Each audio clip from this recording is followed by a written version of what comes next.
Blog Talk Radio.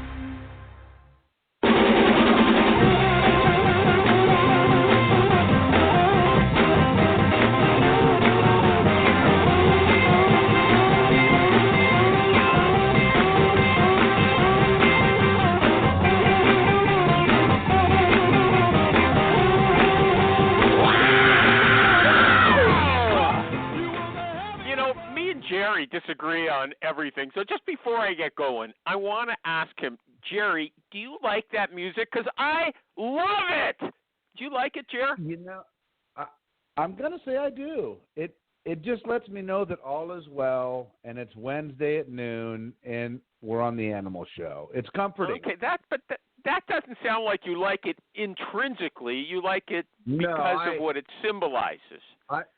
I wouldn't play it on my home hi-fi system, if that's what you're asking. Yeah, well, I love it, that's everybody. Not my style of music. Is that Chuck Berry? It's mine. Is it Chuck Berry? No, it's the Sonics, but I'm not supposed to say because I don't pay them. Okay, I just stole it out of the center of their single from 1965. Okay, I got to do the intro. Mix it up, we got to get going. They're on your trail now. They're on your trail now, dude. You know how widely popular this show is? Yeah. I had someone on LinkedIn today. I had someone on LinkedIn telling me she's listening to the show for the first time and she wants to be a guest. And she's some kind of executive coach. This is not small potatoes, okay? She can call right now and be a guest on today's show. Well, yeah, because I've got to tell you something. The guest hasn't showed up yet. So let me do my intro, okay? I got a little something to teach everybody. I got something to teach everybody. Back to you, Animal. Yeah.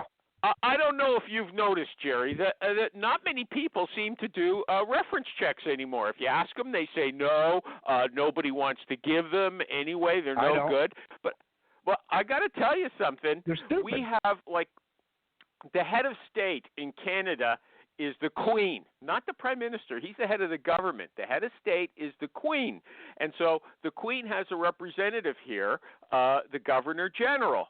And our Governor General is a woman named Julie Payette. She's an engineer, and she's an astronaut, okay? So she's a real somebody.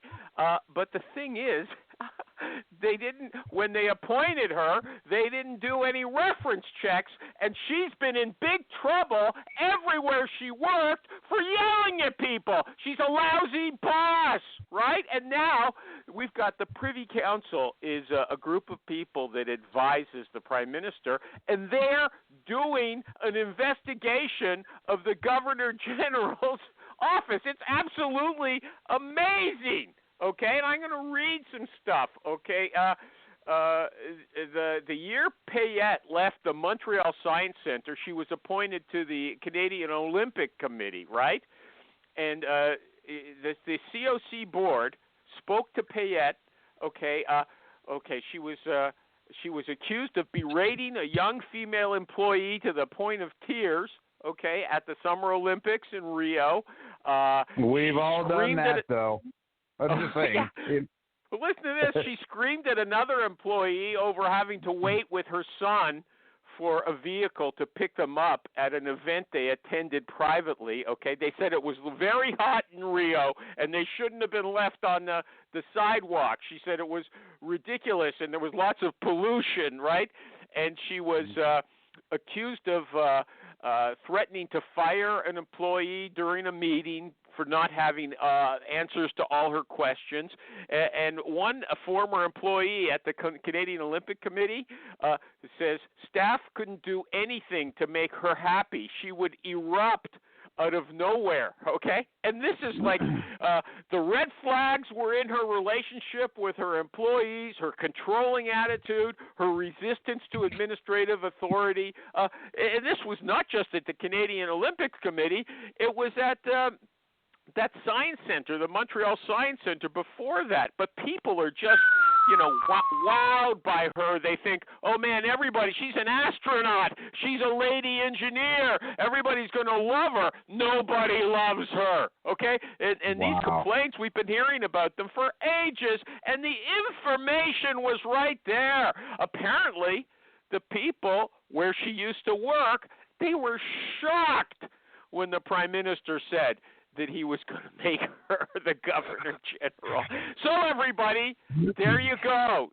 Check the references. Sometimes it's easy to know. Hey, you know what, Jerry? What? The Recruiting Animal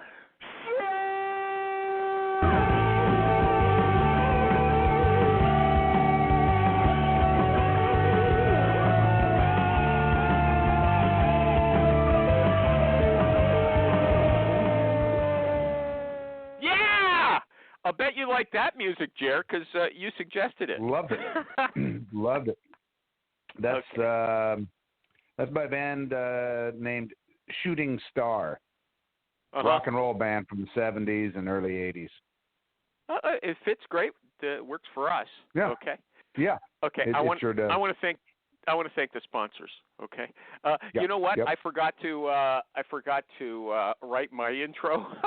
That was sort of ad lib. Sorry, everybody. It was a bit disjointed, but probably no better than usual. Anyway, staffingdebt.com. Nobody noticed anything different. Yeah, nobody listening. The guest isn't even here. Okay. If you have, maybe she'll show by the end of the little intro. If you have. Okay, if you're a third-party agency, recruiting agency, and you've got, a client who cheats on you, and they say, "No, Jerry, we're not interested in your candidate. He stinks." Okay, buzz off, and then you find out later they hired him.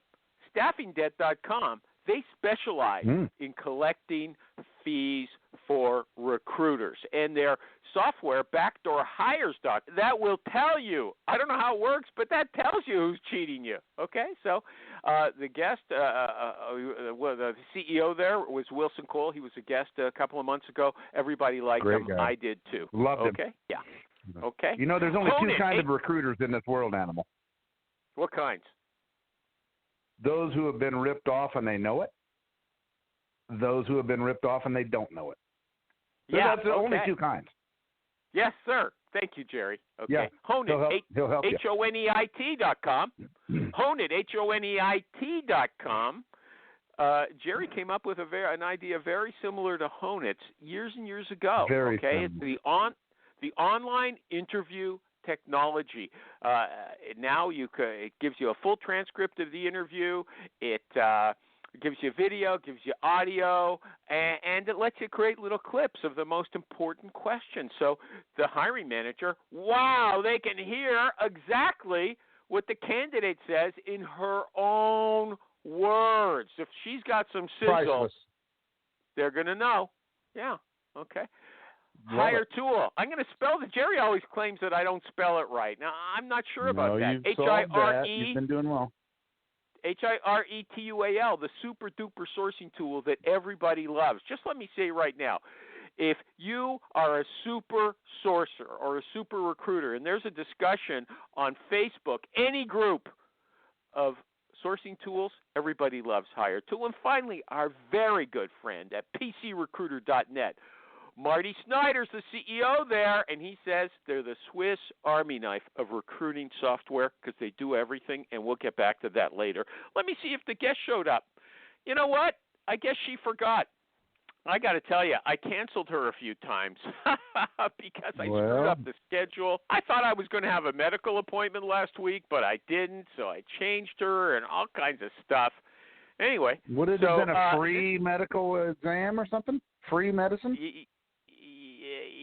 It was actually, free, but I had to wait 5 months for it, and then it was canceled because I had a headache. I didn't feel well, and they said, go home. We're not taking you.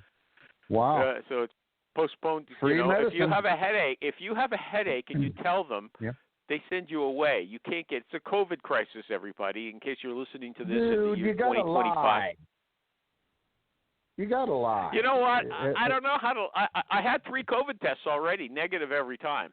Okay, but they're not really reliable. So they know it. So if you say, I'm not feeling 100%, go home. Don't come in. Yeah, you're out. Okay. Okay. Well, let's see. Hold on. Is that the guest? No, that's not the guest. Area code 210. That's Michael G. Cox, isn't it? Yes, it is. Michael G. Cox. What happened to the guest? Yeah. What happened? Michael G. Cox. Where is she? What happens when employees behave badly? Boy, we could do an entire TV show, maybe a Netflix special on that. Well, Ryan and I sat down and recorded episodes for Pharma, and we asked practitioners, give us your most outrageous story. The sales leader that brings cocaine to work, whatever. Just bring us the outrageous, and it is funny.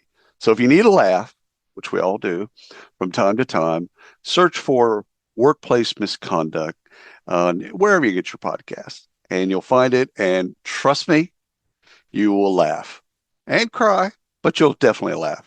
All right. Thank you. Hey, man. She wrote, people get busy. She wrote she's going to see me, okay? And not only that, she told me yesterday, I was telling Jerry, that she's an empath. That means she's supposed to be sensitive to what I'm thinking. And you know what? Maybe she sees what I'm thinking that I don't even know, and there was something negative there, and she decided she was going to miss the show for that reason. All those negative tests, they give out a negative vibe. Yeah, negative tests are good. They stick that super long thing up your nose, but you know what? The first 2 times it hurt, but it only lasted a second. The last time she kept it up there longer, but it didn't hurt. I'm going to say she was more skilled than the average nose tester. Yeah. Okay. Well, the thing is, I had a question. My first question for her was, has the COVID crisis had an effect on recruiting? And she said, because she said on Facebook, I've seen this coming. I've got ideas. I had ideas to get results.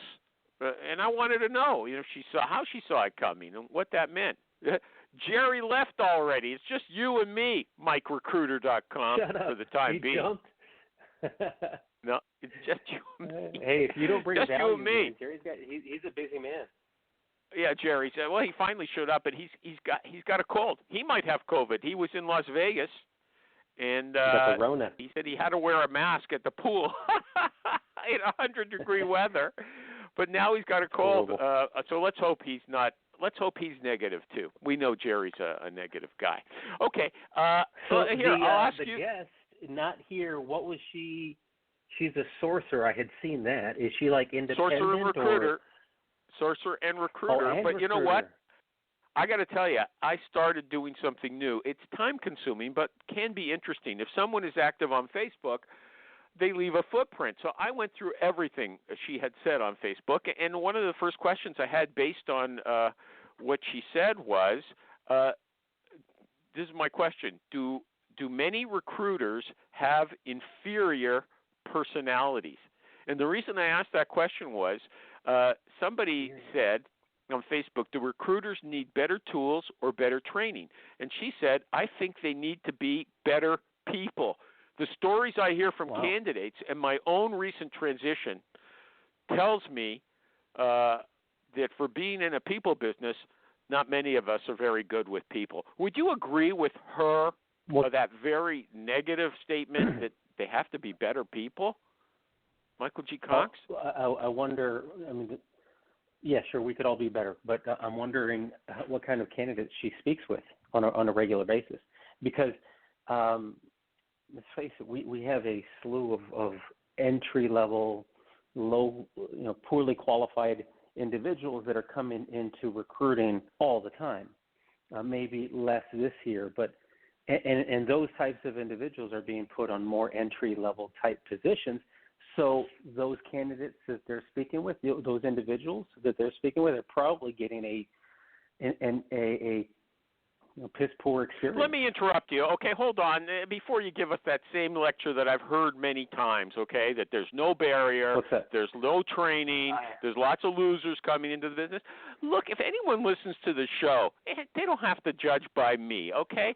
Just take it for granted I'm the most ignorant, incompetent person you're going to hear on this show, okay?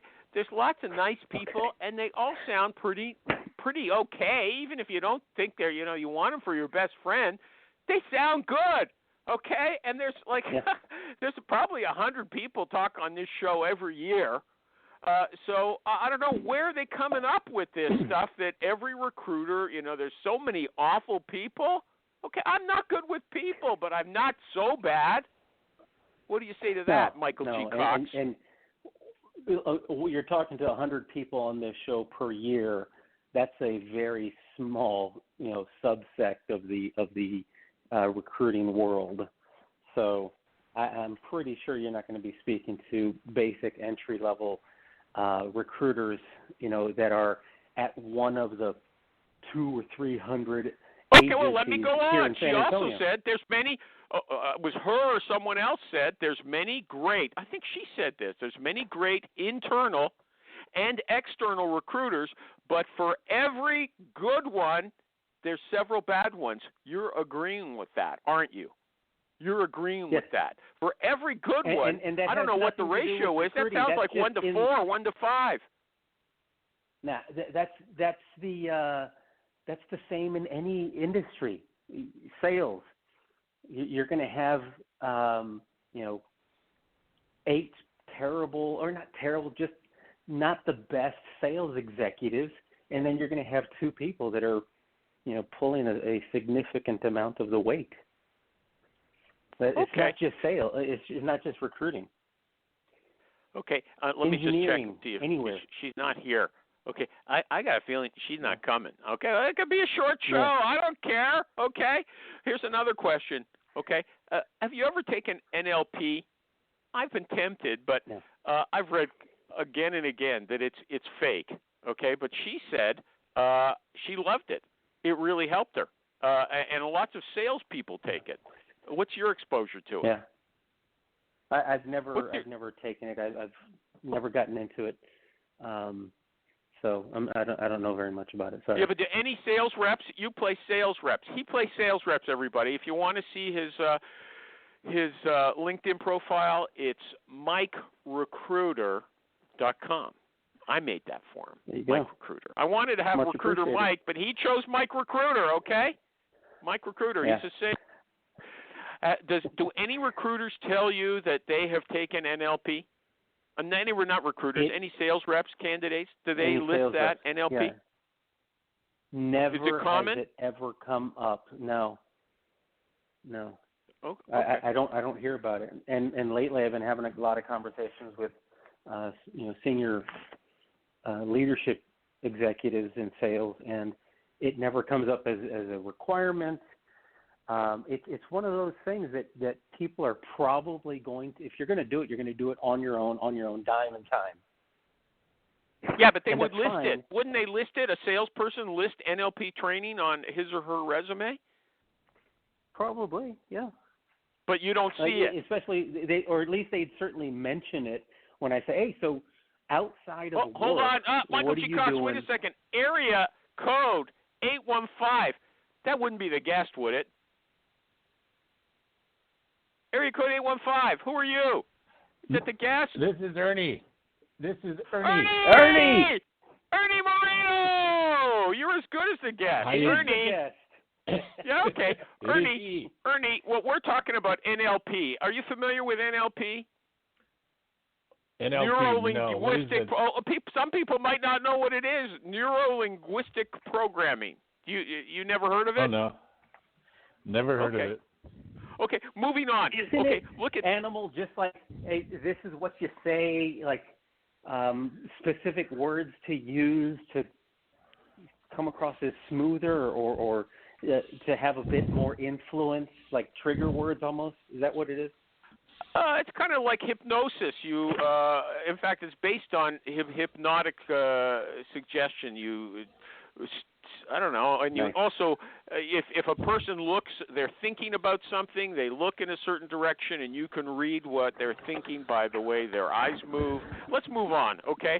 Here's something better, okay? I'm not going to be able to carry a conversation and look at where they're looking and then make some sort of an asinine assumption about what they're actually Well, okay, thinking. let's say you don't know anything about NLP, so before you criticize it, even if it is worthy of criticism, you need better exposure, okay? But look what she says. Yeah, This is what the new way of the world. You just criticize everything. Yeah, okay. It's always been like that.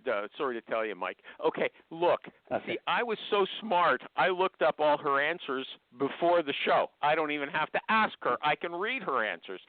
Someone said on Facebook, yeah, someone, I can at least mime her. Okay, someone said on Facebook, one of my clients is looking to hire a unicorn for $57,000 a year. Would you work on a tough, nearly impossible to fill position,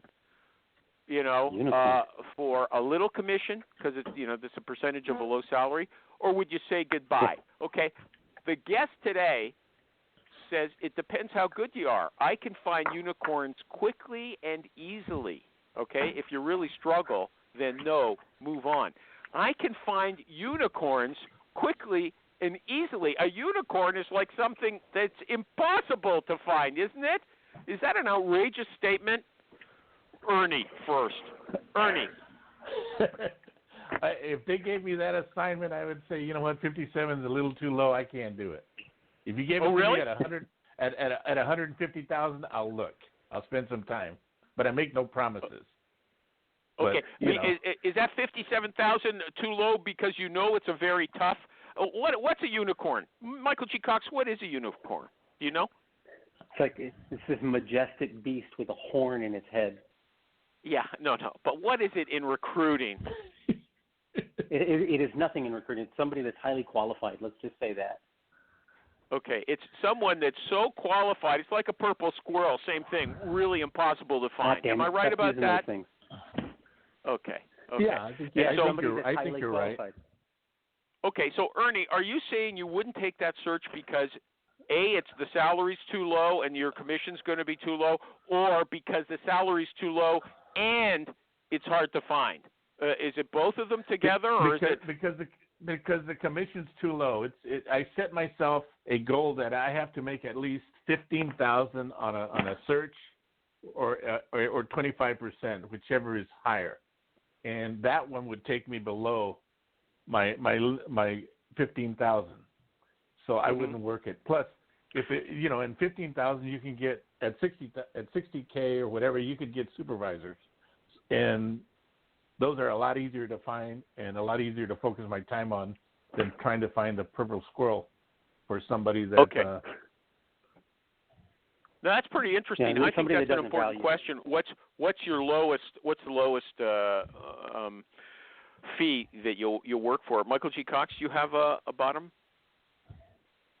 Right now I'm at about 20% on a non-retained 90-day guarantee. Yeah. Okay. But no. That's not what I mean. If the salary is going to take you lower than a certain amount, like Ernie charges a percentage as well, but if the salary's so low, it won't give him a certain fee, he won't take it. Right? Like 15 is his basis, right? Do you have a bottom line? Right. Yeah. Honestly, it's going to depend. That's a no. Okay. Typically, you're looking at a okay? 75,000 fee, so that's 15,000. Oh, okay. Okay. But some people I know for COVID, during the COVID season, they're going for a flat fee that's lower than what Ernie said, okay, in order to get some business. Okay. Yeah. So, but that's very interesting. If Ernie, if somebody was saying, "Look, Ernie, I heard you're fantastic. I heard you on the Recruiting Animal Show. I like you. I feel I can relate to you, and I got this position. I've been trying to fill for a year. It's paying $60,000. What would you say to them? What would you actually say? I would say, look, if you can't fill it for a year for 60,000, then perhaps it's too low. Let's look at what you're asking for. Let's talk about that, and then let's go back to the market and look at what the market is paying. Because right now you're paying 60. I've been placing people at this same job for 70, 75, and that I will tell you as an example of if you were to make this a production supervisor job. production supervisors in food manufacturing are now going for 70. So when you hear somebody who says, I want to pay 55 to 60, it's like, I'm not excited. Okay. You know? See, I hate this saying, but I see what you did there, okay? You took it from the abstract into a very specific thing where you could compare it. Okay, but let's say, I made it real easy. Let's say it's not a year. Someone just calls you up and they said, I heard you're really good. I've got this job. It's going to be a bit tough to fill. It's for $60,000, okay? And that's below your quota, or your bottom rate. What would you say to them? How would you kiss them off, or would you say, look, would you say that's just too low for me? I can't work that cheap. Yeah, I would tell them that's something I wouldn't do, and I've done that before. And I said, how do you tell them? If you're... So look. I maybe I'm on the spectrum. Okay, I need everything really spelled out really clearly, or I can't figure out how to do it myself. What words would you use, dear Ms. Potential client? That's too cheap. I can't work like for peanuts. I got to feed my family. Is that what you would say, or would you say something else? I would basically tell them, and I did this to the warehouse person. That I don't want basically. I want word for word. Go ahead. Okay, I would say, look, you're asking me to fill this position at X amount, and I tell you I work at 25%, but the amount has to be at least over 15,000. So we need to bring that up. If you want to hire somebody, we need to either bring up my fee or we need to bring up the salary you're offering. But I can tell you with the salary you're offering, you're going to get the bottom of the barrel, and that's what you don't. Well, you don't know that yet. You don't know that. See, that's your addition. You don't know the job, okay? So I'm not telling you which job it is, but I like Michael G. Cox. I want your input here. Yep. Ernie's got a manner that I don't know. He speaks loud, and you can hear him clearly. Delivers strongly. And at the same time, it's very relaxed. So I think he can deliver negative messages like that without offending somebody. It's a special quality. Would you agree with me, or would you just say I'm wrong? I would say you're wrong. It's more based on the fact that Ernie knows his industry and the positions that he's been filling for at least, Ernie? At least 2 years? For this, not 20 No, years? Michael G. Cox, I don't even think you understood what I said. Okay, he's delivering a negative message, and I'm not even allowing him to refer to his expertise. It's just based on money. I don't think he's delivering a negative message because he's talking and he's educating based on his experience and his expertise. No, I'm not letting him do that. I'm just saying all he's allowed to do is say, look, it's too cheap for me. I can't work for that kind of money, okay? And he does it in a great... To him, though, I can't remove him from reality. If they're coming to him, they're after a specific type of individual in a specific industry. And that's the way he's going to react because he's been doing it for 20 years.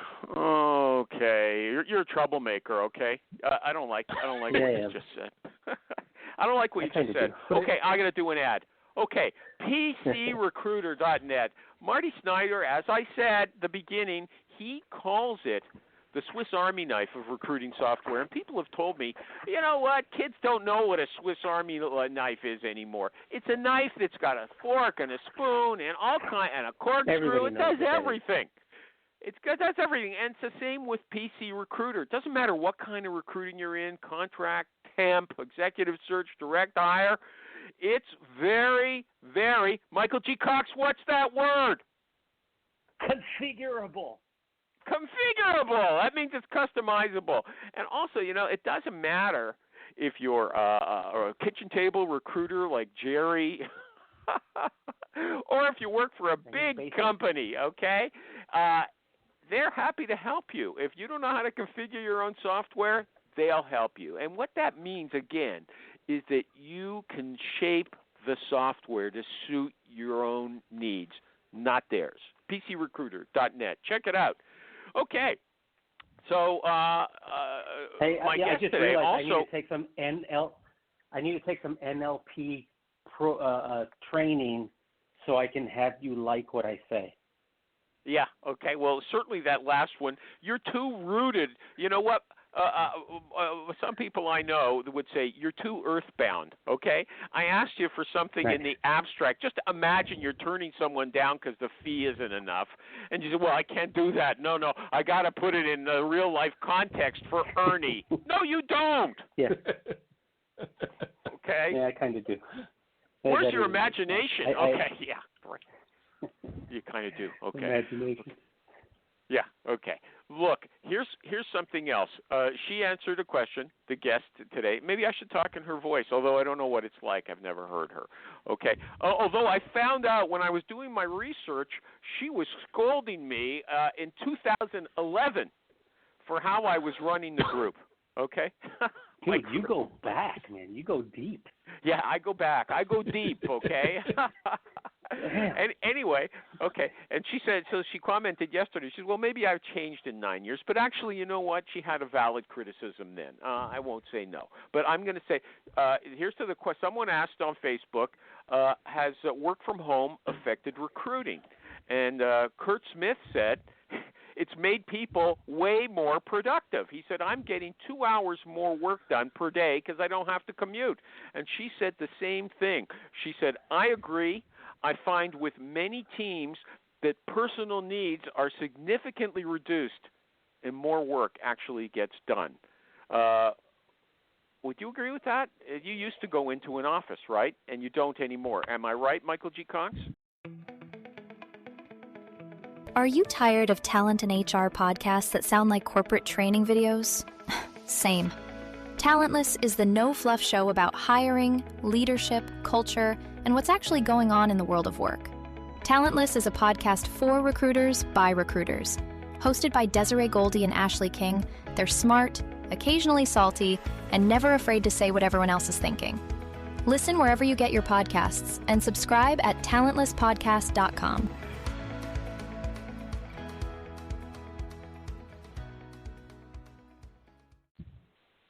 You are correct, and yeah, I get more done, but it's because it also has to do with the fact that this is my business now. I'm not working for anybody else, so I'm giving it the ganas, the juice. Oh, the gana, is that a foreign word that I should know? That only you and Ernie know? Yeah, pretty much. It's an energy. Look, you haven't taken the course. Okay, are you saying that you have more incentive to work harder now than when you were working at your old employer? That's not a good reference. You know, you're saying I wasn't the same kind of heads-down worker before I had the personal drive. Is that what you're saying? Yeah, no. The work is, I work pretty hard for my former employers, but now if I don't work, lights getting shut off and you know, it's much more drastic. Don't work, don't eat. Okay, yeah. Ernie, that sounds like he's saying I don't work as hard as I used to. I used to be more of a water cooler guy, but not anymore. Okay, Ernie, what do you think? Has working improved? Well, you've been working on your own. Do you go into an office or do you work from your home?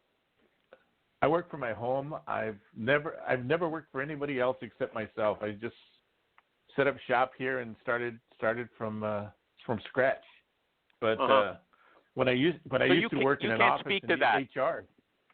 Yeah, so you can't speak to that whether the work from home, no, good or bad. You've got no opinion. Okay. Okay. Well, my opinion is this. What I've noticed from other recruiters that I work with, is that when they work in an office, they usually keep their weekends sacred. After 5, after 6, they don't deal with many people, and a lot of times you're working for somebody else. But when I work with people who work like Michael G. Cox out of the house and all that, I can call them up Saturday, Sunday, 8 o'clock, 9 o'clock, and they return the calls and we talk. And it's just you're hustling in a different way, although you're hustling in both ways. Okay, so the people who work from home have more Ghana. Okay, yeah. More Ghana. Okay. Ghana. It's okay. Plural, by the way. Okay, well, thanks. Plural. Okay, but what hours? Do you work nights regularly, Ernie? That was another question. Do you work nights, calling people? I kind of work depending on how I feel. Like if I decide I want to take a nap at 1 o'clock, I'll take a nap. And then I'll come back and make it up at 7, 8, 9, do sourcing. Okay, or but I mean, what about just for the sake of reaching people? Does a recruiter have to work nights? I think so. You could have you don't have to, but you get a better conversation at times because you gotta really look at who your customer is at that time, and if you're calling a candidate, they can't talk to you very comfortably sometimes during the day, so you set up a time at night, 6, 7 o'clock, 8 o'clock, depending on when they can. And if you're talking about second and third shift, it's a whole different thing if they're working those times. Ernie, do a pitch for yourself. I keep pitching Mike Recruiter.com as the best sales recruiter in the world. But do you have a website you want to give out? Check in the mail. I have no website. I've worked 20 years without a website. My firm belief is that if you want to do food, go to my LinkedIn page. I will talk to you. I'll reach out to you. And what is your LinkedIn page? There must be a lot of Ernie Marinos. Am I right about that? There's a few. Okay, Ernie Marino Recruiter. Is that going to people are going to find you there? Are you related to Rita Marino? What a beautiful woman. Sorry, she's a little old now, but I dance equally as well. No. Okay. yeah, right. Okay. Now the guest today. Let me just see if she's here. No, she's not here. Okay. Let's see. She says she is an early adopter of recruiting technology and social tools. Okay. And I was going to ask her which tools she's referring to, because the only one, but she's not here. But she did note one on another comment. She said she likes OneNote, and I used to hear people rave about it, but I never hear anybody talk about it anymore. It used to cost money. Now it's free. Does anybody here use OneNote? Microsoft OneNote? No, I don't. No. Ernie. No. Do you guys know what it is? Yes, you know what it is? Okay. What about Evernote? Some recruiters love Evernote. Anybody here use it? I use used Evernote. to use it. I don't use it nearly as much these days. So. What did you use it for in recruiting? No, it was just to grab and save articles that I was reading or stuff from the internet. I'd throw it in there, and then I'd have a reading list, and I would open notes and build notes on scripts or what I'm going to say or objections, and it was just a repository for all of my stuff in different categories. Messaging sequences. That's what OneNote. OneNote was like an endless text file that you could shove stuff into. Ernie, did you use Evernote? Did you say? I used it a little bit, and then it really became like a substitute, a notebook. And instead of writing it down, you'd go there and you'd write your little notes and things you want to come back to and remember. But now what I'm trying to use is more my database. Like whatever database I'm using, whether it's Big Biller, Luxo. I would try to put it in there and try to get it more concise. Okay. So anyway, I guess that's how she uses OneNote. Okay. Let me mention one other thing too, if I'm animal. Michael G. Cox turned me on to a thing called AppSumo. Oh, dude. You remember doing that, Michael? No, I know what AppSumo. I've actually bought something from them. But go ahead. Tell us how you've used Apps. What is AppSumo for the people who don't know, and how have you used it? Michael, is that the one you told me about? Yeah. Where you had bought probably. a program? I just want to say hi to Kelly. Yeah. Kelly says the ratio is extreme. Okay. The infinite. There's an. Kelly, shame on you. There's an infinite number of bad and a very limited number of good recruiters. But you wouldn't know it based on the typical level of arrogance and inflated egos. Wow. Well, don't pull any punches, dear. Okay, I think she's job hunting, right? people who are job hunting have a lot of nasty things to say about recruiters. But I love Kelly, okay? Kelly Blockdyke. Anybody who's, and I'll spell her last name. Oh, she's on Twitter. You can find her, Talent Talks. That's the easiest, okay? I met Kelly here with her husband, also a nice guy. She and her husband and Daryl Diosio, we went for dinner, and they paid. Yes, sir.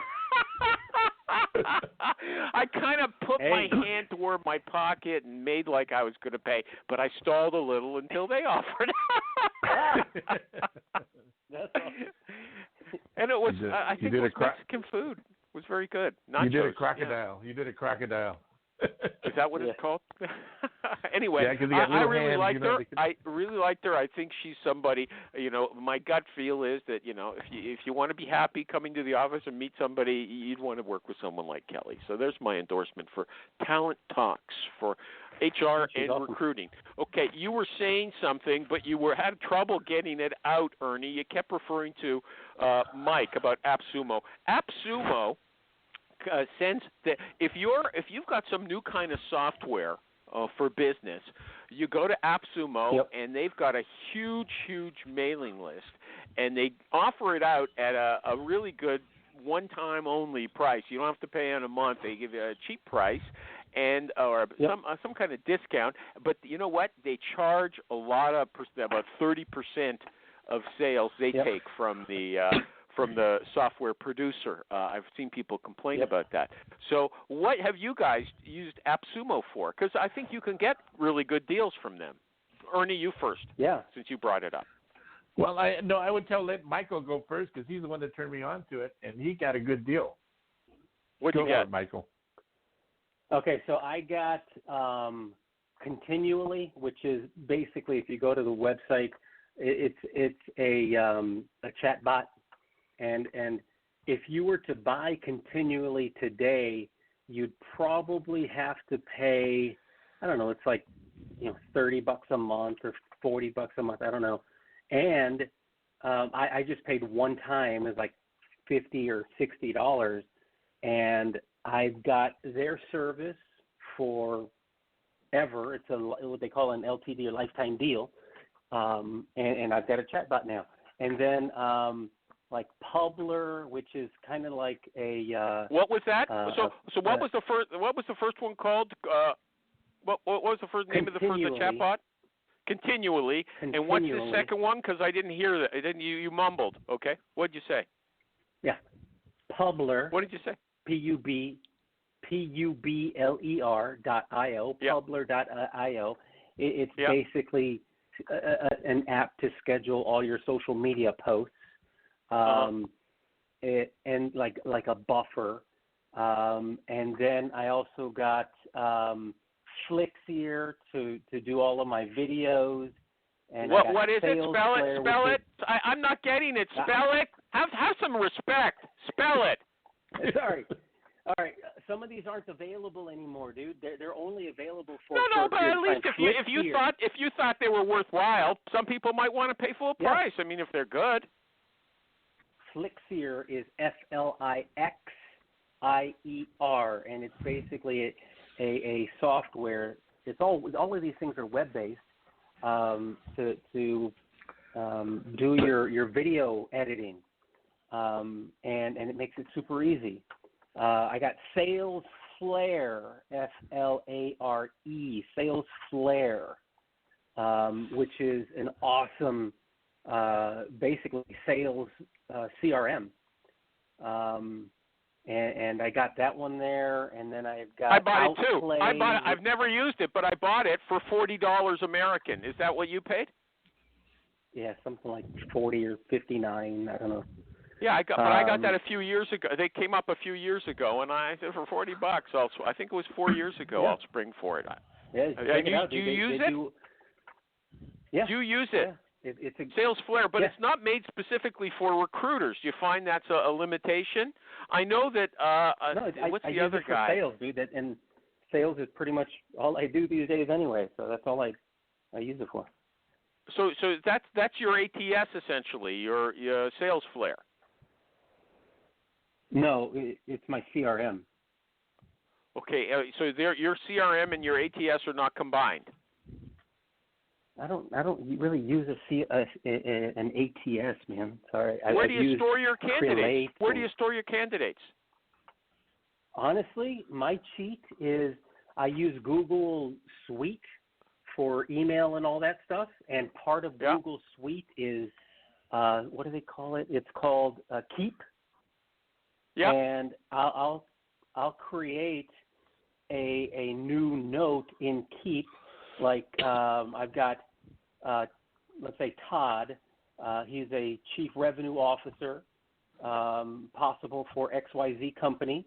I list phone number, email, LinkedIn profile, city, his comp requirements, and then some possible target companies. And then whenever I have an opportunity like that, I can do a quick search in Keep, and that's been working great. Yeah, I've got G Suite as well, and I've got Keep, but I've never figured out how to use it productively. So that's an interesting, and it's free. So that's an interesting use, and it's searchable. You pay like $7 a month. No. Google Suite. Yeah. I pay 10 or 11 Canadian, but I mean that's part of the. There's no any additional cost, and you're saying it's searchable. I'll have to take a look at that. The thing is, though, with Google, they've got these functions. They just disappear them all of a sudden. Keep has been around for a few years, but you never know. I used to use Google Notes. They had a note-taking function, and it disappeared, right? They got rid of it. Yeah. You never know. That's the risk I'm taking. Okay. So that, and then I've also got Outplay. What's that? And outplayhq.com. And basically Outplay, everybody's always talking about automating your messaging and your sequences and all that stuff. What Outplay does is it automates me, the user, and it tells me today I have 474 tasks that are due. And the tasks are like messages that I need to send out through LinkedIn, connection requests, and follow-up messages, and even phone calls that I can dial. It has a dialer also, and if nobody answers, I can drop a voice message without having to actually leave it myself. So it's basically telling me, this is your messaging sequence, and I threw like 500 people into that messaging sequence, and then it tells me what messages are due on which days, and it just keeps me organized. Okay, hold on. Someone's called in. Who's that? Uh-oh. Is it the guest? No, I don't know. It's a 111 number. I think it might be from England or somewhere like that. I'm not sure. You don't have to say who you are. If it was the guest, I would give her an opportunity to say hi. So that last one, what was that last service called, Mike? Michael G. Cox. Sorry, I muted myself. It was outplayhq.com. And how much did that cost you on AppSumo? I didn't get it through. I almost got it through AppSumo, but I missed it. So now I have to pay monthly. Okay, but see, that's my point. It was good enough that you were willing to pay for it. Ernie, you still with me? Yeah. Ernie, still with me? No, I'm still here, and that's why I wanted Michael to do it, because he explained it to me, and he did such a good job. And the thing about it is this: now you kind of use AppSumo to keep kind of track of what's coming out new, and it's kind of like if you were going to buy stock when a company was just starting, and he turned me on to this, and I said, you know what? If I keep track on it, maybe I'll find the next great app for me. And these guys, I would say these people are like looking to start up their own business, and you get a break because you're helping them out. Now the risk, you get that break because you're giving them money up front with the expectation that you've got this lifetime deal and they will get better. The risk is the company folds and you lose out on $40, $50, or $100. Yes. But but not in the short term. Probably not in the short term. Although, lots of these companies do fail after a few years. It's true. If you could transfer the data you've put into them, especially in Google Keep or something like that, to another platform, you're safe. If you're using Salesforce, you could probably move it somewhere else fairly easily. But if you lose all your data, you're up Schitt's Creek. Okay, I'm gonna be a little I might blunt actually about have to that. resort to sourcing my connections on LinkedIn. Okay, I'm going to do an ad. I mean, I've neglected the ads because I haven't billed them forever. Okay, but let me go back and say HireTool. They are my friends.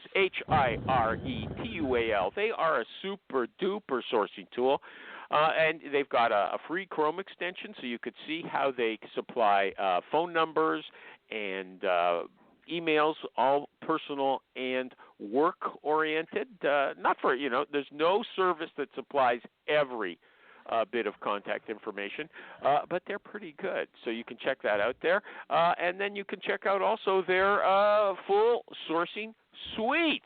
Everybody raves about it. That's the best thing I can say to you, and I'm sincere about that. I mean, there's other good contact sourcing tools, but everybody consistently raves about this tool, HireTool, HireTual, staffingdebt.com. If you are a third-party agency like we are and somebody cheats you, if I got cheated, I would go to them now, even though I'm like 1,500 miles away. They're down in Florida. I just have the feeling they know what they're doing, maybe better than I do, okay? And who else? Honeit, HONEIT.com, the online interview technology. You get your interview saved in a searchable text format, audio, video if you want it, and you can create these. You press a button when you start an important question, and you press another button when you finish that important question, and it creates a clip. And you can pass that on to the hiring manager or anybody in the hiring committee, and they can hear you speaking to the candidate and hear what she has to say in her own words. And you know what? If you are an ignoramus and you don't know anything about the field you're talking about, that helps, because you might not understand the answer, but the hiring manager will. Okay. Although I would say if you don't have any in-depth knowledge of the field you're recruiting in, you can't really ask any good follow-ups. Would you guys agree with me about that? Mike and Ernie, well, that's who I'm talking to now. Okay. No, you got to understand what you're doing. You got to understand your field, and you got to be a pro at it, and you got to study it, just like you study recruiting. Yeah. You got to study your fields. Okay. But let me ask you this question, though, Animal. With Honeit, you could also use that when you're talking and taking a job order, can you not? They promote it. They say you're exact. Giving me a great opportunity to promote their product. You can use it when you're talking to the hiring manager. You can create the same little clips and pass them on to candidates. Do the reverse, so they can hear the hiring manager talk about the position. Yes, you're absolutely right. You catch all the details. Okay. Cool. Patti, the guest today, someone asked, how do you handle counteroffers? She said, counters rarely work out. I know that's not scientific. I know that's a bias recruiters have, but every recruiter swears by it, except maybe Jerry. Jerry says, I don't think he fights with people who take a counteroffer. What about you, Ernie? Do you have any issues with counteroffers? Hi, we're Meg and Amy from The Meg and Amy Show. We're not only tech execs and big picture thinkers, we're also best friends. We're curious learners. And on this podcast, we're challenging the status quo and activating the future. And we're going to give advice about work and leadership, right, Meg? We can't help ourselves. But this podcast is about exploring possibility, not being right. That sounds refreshing. For more, tune in to The Meg and Amy Show.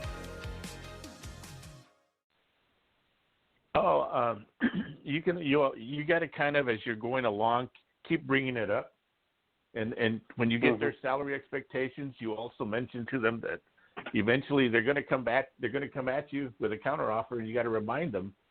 You got to remind them that this is what's going to happen, but you got to also remind them as their motivation to why they were talking to you in the first place. So you got to ask that question: why are you looking? I know you're happy. I know you're there. What's causing you to look? And a lot of times there's that emotional stuff they will say, I know they're making me a counteroffer because it's because of them now. They want to take care of themselves, and they're upset. And you got to keep reminding them of the pain. Why are you looking? But if the counteroffer solves their pain, gives them $10,000 more or something like that, and say, look, we'll give you increased responsibilities, maybe that's a good counteroffer. Are they all just measures? The standard complaint is the counteroffer is they just want to keep you on until they can find someone to replace you. Then they'll actually give you the heave-ho. Do you believe that, Ernie? I believe that, but I also understand one thing. As you're talking to them and you're telling them this is going to happen, you have to ask them if your motivation for leaving is they're not paying you enough. Do me a favor. Go talk to your boss right now and ask him if he'll give you a $10,000 raise, and then see what they'll say. But take care of that first, and then come back to me. But try to figure out whatever the reason for leaving, whether it be money or anything else. Can they go to their boss and ask, can it be fixed? And if it can, then you wish them well. There's only two people on the line with me, and I have to actually tell one to turn off the tap or stop, fiddling with your garbage can while Ernie's on the phone. Yeah, sorry, that was me. I was clearing out my ice chest. Okay. Have the beer we'll right leave that. now. Look, I'm going to close off the show. I just want to mention that we might be doing the Recruiting Animal Show on November 20th, which is a Friday, on TalentNet. He asked me to do it, Craig, and I can't say no. So if you guys are interested, please keep that date. If you've got any special topics, but you don't have to, okay? No obligations. But I might talk to you about it again in the future. Let me just see if she's got any important questions. She said the best motivating tool for recruiters. What do you guys? Do you have a guess? One-word guess. No? Flexibility. Did she say money? Flexibility. No. Money. No, not money. Yeah, flexibility. Oh, here's one interesting. Last question. Sorry. If somebody asked a question, I found this really interesting. That even if you hide your contacts on LinkedIn, when you connect with someone, apparently it shows up in everybody else's timeline who you're connected to. I didn't know that. And somebody had a problem. She's working a search, not my guest for today, but somebody else was working a search, and she was connected with her client on LinkedIn. And the client would see her connecting, the recruiter would be connecting with potential candidates and call them in advance, try to beat her to those people, or even after she contacted them and recruit them herself. Has anybody ever encountered such a thing? MikeRecruiter.com? Where the internal is trying to do that? No. Or the hiring manager. Sleeping. I know it's the hour's almost up. Okay, you don't have to pay attention. No. Ernie, no. Did you have something to say to that? I've never had that experience. But if I could ever figure it out that someone was doing that, I'd just confront them and ask them, "What are you doing? What's going on here?" Yeah. But hey, tell me. And would you walk away from the order? I probably would. That's drastic. Yeah, it's kind of like you got to be confident in what you're doing. You got to like take control of that part. There are things you can take control of within recruiting, and there are things you can't take control of. Whatever you can take control of, you take control, and you try to just set the rules. Okay, so that sounds yes. I would walk away from it. I would scold that client, and if what? Yes, I would. Walk away, and then I would call staffingdebt.com if they hired anybody like that and say, I introduced them to that person, and I want a fee for that, right? MikeRecruiter.com, ErnieMarino.com. Jerry, who was here. Jerry, we all are sending you rays of good health so you feel better. And Kelly, remember, hire Kelly, TalentTalks.com, Talent Talks on Twitter. Thanks, everybody. Goodbye.